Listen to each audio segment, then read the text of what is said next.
1913 was a pretty auspicious year in New Zealand. It was the year that the Public Service Association was founded, 100 years ago. And a celebration was held at Te Manua last week to help celebrate that. We had delegates and former delegates from all over the place coming to celebrate the occasion, and among them John Shannon, who's been an organiser for the PSA since 1913. Well, yeah. Indeed, a Palmerston North-based organiser since 1986, and Oh, prior not to 1930. Oh, well. prior to that in Hamilton and Dunedin back to the early 70s, so quite a while, Richard. Now, it's fairly significant, the advent of the PSA. Tell us how it got started.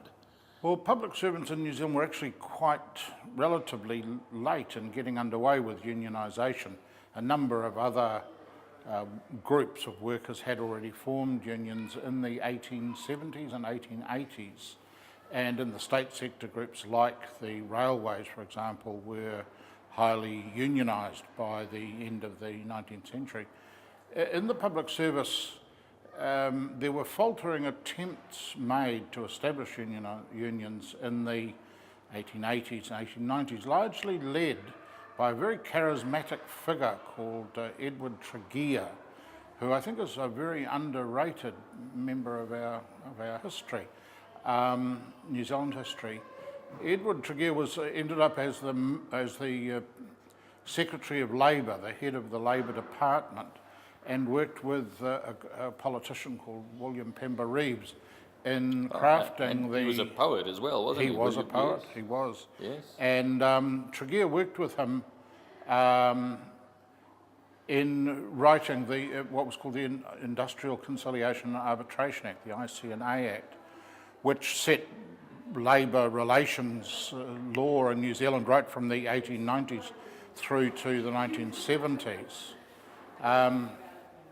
And it was seen as a very far and advanced piece of legislation at the time. People came from all over the world. Bernard Shaw, Beatrice Webb, people like that came to look at it in operation in New Zealand, and it was remarked upon widely internationally. Now, Tregear was the person who actually wrote that legislation. The history book seemed to indicate it was Pember Reeves' legislation, but in fact Tregear was the architect of it. He attempted to establish a couple of times a trade union for his fellow public servants. They largely crashed on two reasons. One, that they became very rapidly taken over by the management level of the public service, so the middle management and management took it over as a vehicle to improve their lot and didn't really look to activate or involve the lower ranks. And secondly, up until 1912, there was no security of tenure for public servants. Public servants were employed entirely at the grace and favour of the government of the day, and of course there was at that stage a very long-running liberal legislation of King Dick's Seddon, and I don't think it would be too dramatic, Richard, to say that corruption, and certainly the smell of corruption, pervaded the employment relationships of public servants at that time. If you fitted in with the ministers, you could get your son, your daughter, well, really the daughter, but certainly the son, employed in the public service. If you fell out of favour with a minister of the Crown, you or your siblings were out of work. One of the features of the centenary celebration is the banner, a trade union banner made in the old style of trade union banners, but specially commissioned, and it has a number of unique icons as part of that banner. Yes, it was developed for us by Genevieve Packer, an artist in Wellington. We went out to tender, as it were, and looked and a number of artists came back to us with ideas, but Genevieve's concept was just so really remarkable that she very quickly became the choice, and she's worked through the course of the year in preparing that, and she the great help too was that she had been a PSA member earlier in her career, so she understood us and understood what the PSA stands for, and was able to translate those sorts of concepts into this very nice piece of art, which we are taking around the country. It's been unveiled in Auckland and been to Wellington, obviously, and Dunedin and now Palmerston, and it's on its way to Hamilton and other parts of Christchurch and on so display for a short time at Yes. Manawa. One of the features or centerpieces of it is a typewriter, Yes. which is, well, I don't know, quite unique.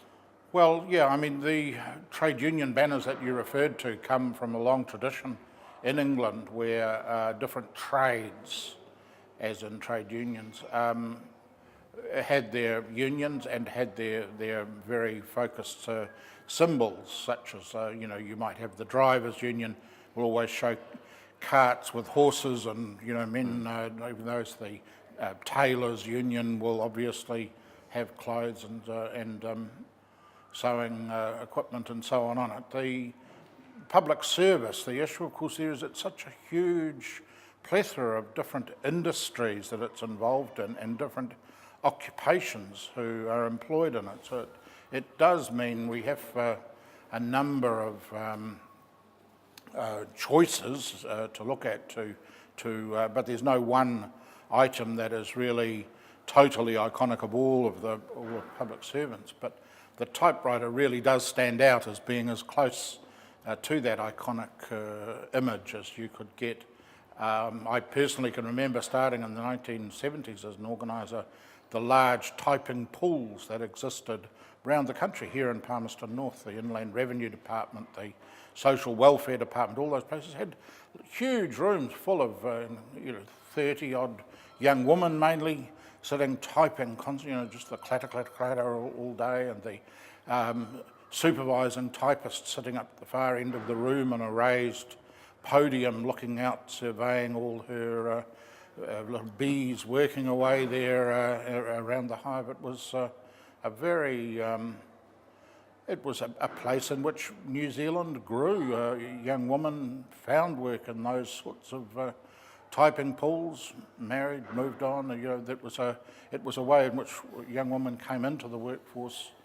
We're talking about era, of course, before photocopiers, yes. before computers, so Yes. everything had to be typed, and they used to use carbon paper, didn't they, to get multiple copies? Well, there was that, but also I was just going to say when I started in '72, the primary means of unions dispensing information to members was through Gestetner stencils. And I can remember the frustrations of the typists in our office, who'd type one of those stencils, pages and pages and pages of them, with their fingernail polish at the ready to rectify any typing errors.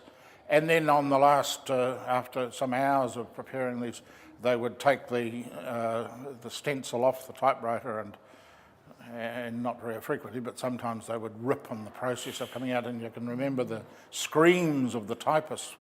And of course, also as part of the celebrations, there was a book launch. Yes. State and the Union, an oral history of the PSA from way back when till just last year. Yes.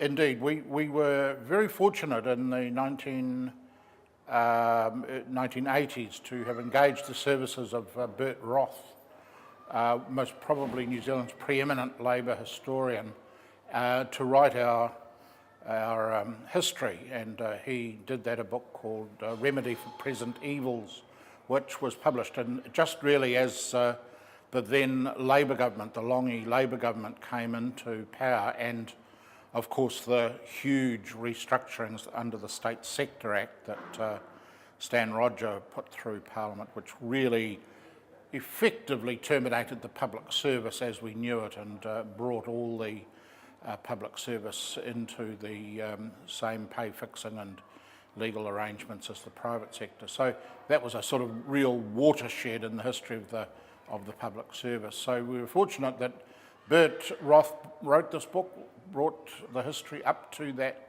date. So when we came to our centenary, it was decided really not to redo that, to go back and do another, academic sort of history type scenario of the Union. We would let Remedy for President Evil stand as our history. So a cause for celebration and many happy returns of the day. Excellent, thank you, PSA. Richard.